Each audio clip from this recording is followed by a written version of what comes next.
make sure you subscribe. So click on subscribe, and then you can go to playlists. Click on this playlist.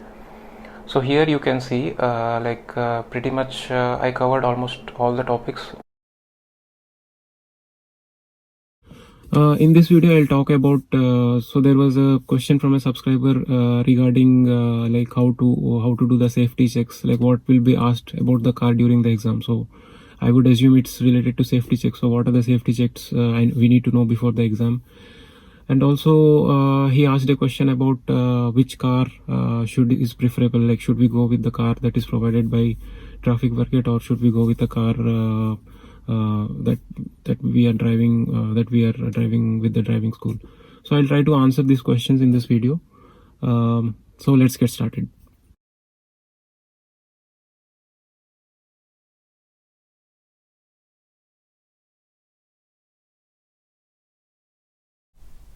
Okay, first let's start with the controls that are in your left side. So the first one would be, so if you see here it is at 0, that means nothing is switched on. So if you take the first one, it will be like the parking lights. So this is like the front and the back parking lights. And then if you go up further, then this is like dipped beam. So if you see, the dipped beam has this like a curve, it's pointing downwards, so that is why this is a dipped beam. And then the second lever, this is actually for the fog lights. So here if you see it is in 0, that means now nothing is switched on. So for the first one, so this is the front fog lights which are switched on. And then for the rear fog light, it's not actually like you might have read in theory that the rear fog light, it can dazzle the road, the other vehicles which are from behind. So that's why in this car the rear fog light, it's not a button, it's more like a pass. So, and the third part is the full beam lights. So the full beam lights, if you see here, it says there is an arrow that is pointing away from you. So to switch on the full beam, what you need to do is you need to press this. So this is basically, so now your full beam is switched on. So in your exam, if you're asked to switch on any of the lights, let's say parking lights, dip lights, or full beam, or fog lights, then at least you should know that which switch is concerned to, which switch is connected to which light. And one more thing is it happened to me several times. The thing is, like when you switch on this dip beam or parking light, sometimes it happens that you accidentally even switch on the main beam. So if you accidentally switch on the full beam, and if you don't know, then one good tip is you can check in the dashboard. So if you accidentally switch on the full beam, then what happens is there will be a blue light on your screen. So this light will say that you have switched on the full beam. So then just check the dashboard that this light is not switched on. Let's start with the controls on the right hand side. So mostly the questions you're doing during your exam, they'll ask around this one only, at least for the things that I know. So the first one is you need to know the controls for the front wiper. So for the front wiper, if you want to use the wiper only once, then you just need to push it forward, and then it will automatically come back. So you just push it and then leave it. And then you can do it multiple times. I mean, if you hold it on, then it will happen for multiple times. Yeah. And then if you want to if it is, let's say during your exam it's raining and you want to put the wiper on continuous on mode, then in that case what you need to do is in this control you need to bring it down. So if I bring it once, so it will be less frequent, but it will it will happen once in a while. And then if you bring it further down, if you see there are 2 arrows, that means the frequency will increase.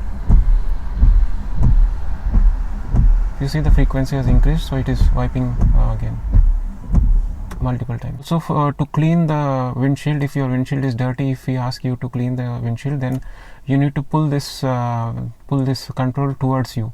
So I'll show it. So I'm just pulling it. So if you see here, there is this liquid coming, and then next is this control here. So if you see so this control here, this is basically for the rear windshield wiper. So first thing is if you want to start the wiper, so it is in 0. If you see, it is in 0.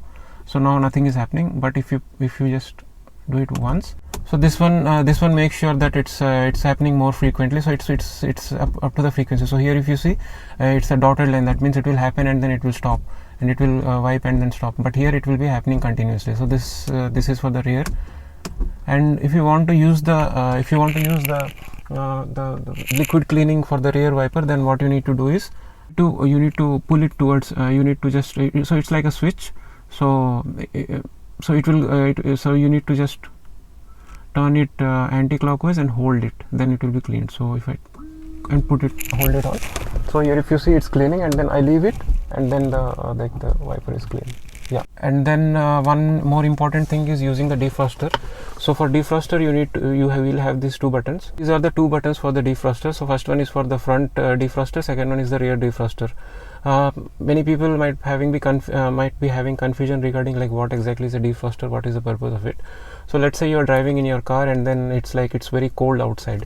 So if you're driving in a car and if it is very cold outside, what happens is on this glass there will be like a fog collected, and then you won't be able to see. So then then we need to switch on the defroster. So when I switch on, what happens is basically there will be air that will hot air that will blow from this holes, and then it will hit this glass. This is very important. During your exam you might be asked to like switch on the front defroster or rear defroster. So during your exam, let's say if it rains and all, then maybe you might end up in this scenario where the glass is not there is this mist collected on the glass, so and you want to make sure the glass is clear. So in that case you need to switch on the front and the rear. Also one more tip, if you look at this look at the dashboard, so if you see there is this arrow beside this fuel tank. So this arrow is basically saying that where is your fuel outlet. So here it says it's on the right side, so it's on the left side. I would also like to cover two more points that were asked for some of my friends during as a part of the safety test. So one guy was asked about like how can you check that the seat belt is working properly or not. So for that what you need to do is you just have to pull the seat belt and then pull it as far as it goes, yeah, up till this, and then you just make sure that it's not coming out. So this is how you test the seat belt, like if it is secure or not. And another question was it was asked to my friend, how to check if the power steering is working. So it's very simple. All you need to do is when your car is off, you have to turn your steering like this, and then you have to switch it on. So if the power steering is working, then it will be very easy to turn the car. So this means that power steering is working. Next is you might be asked to open the hood and show the different brake fluids, engine oil and so on. So I'll talk about that thing now. So if you see, there will be two levers. So this is basically the fuel lever. So if you pull this, then the fuel outlet will be opened, and there will be another one. So this one. So this is for the hood. So this one opens the hood. So what you need to do is you need to pull this, and then your hood is opened. So now let's go out of the car and try and open the hood and see all the other important things. So if you see here, my hood is open, but the thing is, once it is open, you cannot just pull it and open it. So there will be a kind of lock. So you need to unlock this, and only then it will open. So there it's a small lever. So if you see, I don't know if you can see it, but I'll show it once I open it. So this lever, we need to push it towards that direction. So once I push it, so this hood will open. This is the lever which I was talking about. So here you need to push it this way. So once your hood is opened, you need to locate this hood, locate this lever, and then you need to just push it this way. So once you push it, then the lever, then the hood will be free, and then you can lift it up. Once you lift it up, you will have this rod. So this rod will be this rod you can just pull it, and then once you pull it, you can, yeah. So this is how it's fixed here. So once you open the hood like this, now you can see what are the important things under the hood. So first one, let's go with engine oil. So if you see, it's very simple. So this is the engine oil. So this is where we fill the engine oil, if we have to refill and all. And for engine oil, the important thing is to check the engine oil level. So this is the dipstick. So this is the engine oil dipstick. So what you need to do is you need to pull it. So once you pull it, it will be like a long rod. Yes.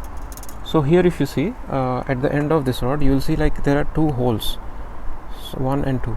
So the lower hole says about the low level. So if the engine oil is below that level, then then we need to change the engine oil immediately. And the second one, this is like the optimal level. So this is like the max level and the min level. So then based on this, you can understand like where is your engine oil's level. So this is basically the engine oil dipstick. We put it back this way. Yes, so engine oil is fine. Now let's see the other liquids. So next one is the washer, windshield washer. So like I showed you, like in the windshield, if it is dirty, then there is a button with which you will get this, you know, shampoo thing, and then it will clean your windshield. So for that you need to fill that liquid. So this is the windshield washer, and if you see, it will this is the symbol. So it will have this, and then it will have this kind of symbol. So it says that this is the washer fluid, and usually it is blue in color. It's a shampoo basically. So it's a shampoo. So to fill it, so just open it. So here also, if you see, there is a yellow thing. So if I take this out, this tells about the level of the washer fluid in my car. So if I just see, so here if you see, it's written normal and then low. So based on the water levels, you can understand like it will be wet. So in this, so in my car, if you see, it is low. So in my car, if you see, it is low. So I need to fill up this with the windshield washer. I put it back. Okay, next thing is the coolant. So this is the coolant liquid. So usually it will be like pinkish in color. So here, if you want to see the level of the coolant, so if they ask you to check like what is the level, like if it is full or you know, low, then if you see here, there is this full measurement, and then there is this low measurement. So if you see in my car, the coolant is so if you see, I don't know if you can see the low. So here it is low, and here it is full. So now in my car it is almost full, so it is fine. So this is the measurement. And next up we will see the brake fluid. So this is basically the brake fluid. Yeah, so in this brake fluid, if you see, we have something called, if you see the measurement, it is max, and then it is like the low. And if you see in my car, it is like almost at the max level. So this thing looks good. Yeah, so the brake fluid looks good. And then this I have a so my car is a hybrid car, so that's why it has two engine coolants. But generally you will find this one only one coolant in your car, in the other cars. So yeah, so the next important thing is locating the fuse boxes. So in my car, this is a fuse box. So if I open this, yeah, so I open this fuse box. So if you see here, it will be all the fuses here, so different kind of fuses and all. So this is basically the fuse box. And generally in other cars, you will also have this 12-volt battery, but in my car, since it's a hybrid car, so generally the battery in other cars, you will also have this 12-volt battery somewhere here. It will be like secured with screws and all, but in my car, since it's a hybrid car, so it in my car's model, the 12-volt battery is at the back of the car, but I'll show you quickly. So this is basically what are the things that you need to know under the hood. Just a quick recap again.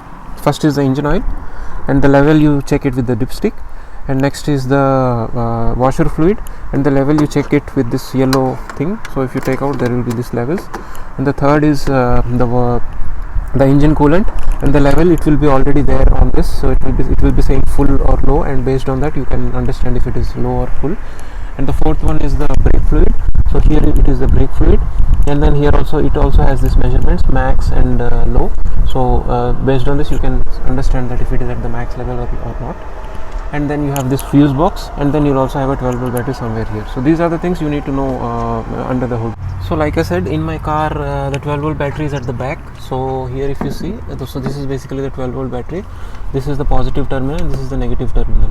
So if you have to let's say if your battery has run out, then you need to jump start your car, then here you can connect to these terminals. You might have read in the theory like how should we connect and how to jump start.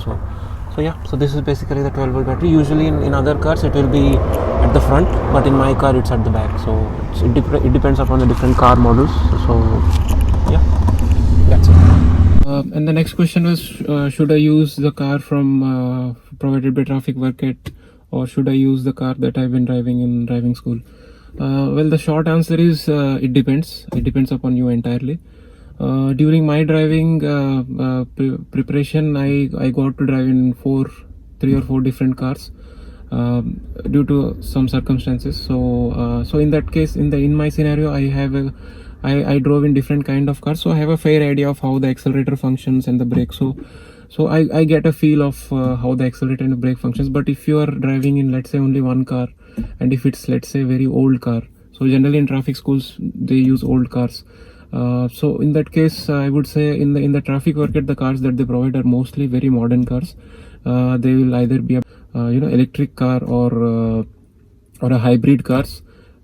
If it's an old car, the accelerator, the accelerator function in an old car or a car that has been used a lot of times for driving and all, then the difference is pretty much clear. So the accelerator in a car that we use in driving schools, you need to accelerate a lot. Then it has a different. It goes at a certain speed. But when you in the traffic workette cars, they accelerate just like that. And if it's an electric car, then it will accelerate very quickly.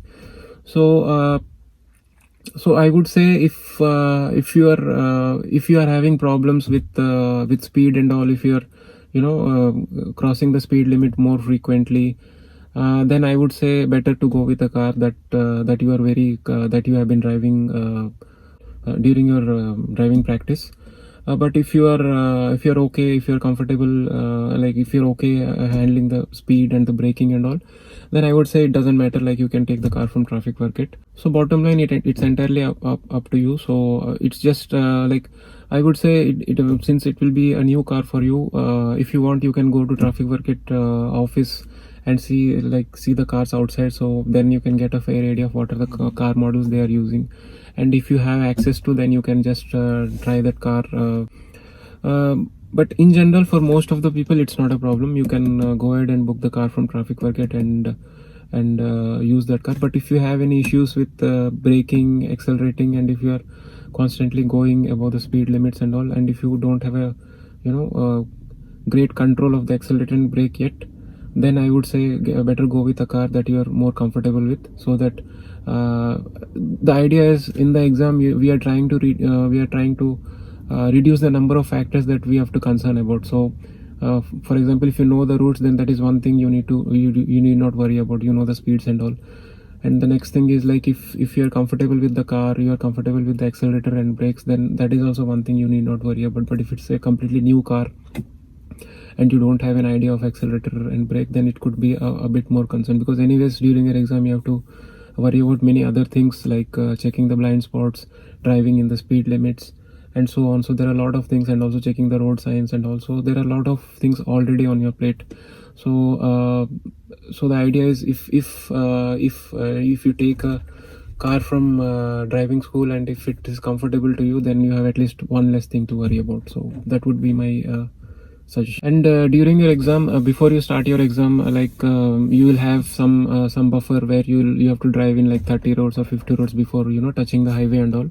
So use that to your advantage. So when you're backing in traffic workette, or when you're reversing in traffic workette, or when you are just coming out of traffic workette, then you will just try to understand the accelerator and the braking capabilities of the car that you are driving. So don't accelerate immediately. So especially in the electric cars, the acceleration works like it's bit different from the regular combustion engine cars. So the electric cars, they accelerate just like that. So those things you need to be careful. So just try to tap the accelerator slowly and then see how it is behaving. Then use that roads, 30 roads and all, to get a fair idea of how the accelerator is working. So by the time you reach highway, at least you have some idea on how the accelerator is function, and that can be useful during the exam. And one more important thing is, if you have access, if you have friends who have different cars, then you can then you can try with different cars, like how the accelerator functions on different cars. So my whole point is don't get stuck with one car only, and then don't directly go for the car with car from traffic circuit. It might be possible that they are totally different. So the car that you are driving that doesn't accelerate as much as the cars that are given in traffic circuit. So in traffic circuit mostly they are new cars, so they are very good, be it accelerating or braking and all. So it's good, like you try different cars. You can ask your driving school teacher to say that you want to try, you want to drive in a different car today. Maybe if they can, then they'll definitely help you out. So at least I would say at least two cars, you drive in two cars during your exam, during your practice. That can give you a fair idea of how the accelerator and the brake functions in different cars. So try this, but if you're still not comfortable, if you're not sure, if you are having not sure about the speed and the braking, if you're having issues with braking and speed, then I would say go with a car that you are more comfortable with, so that at least you have one less thing to worry about during your exam. Yeah, that's about it. That's all about this video, and see you guys in the next one. Bye.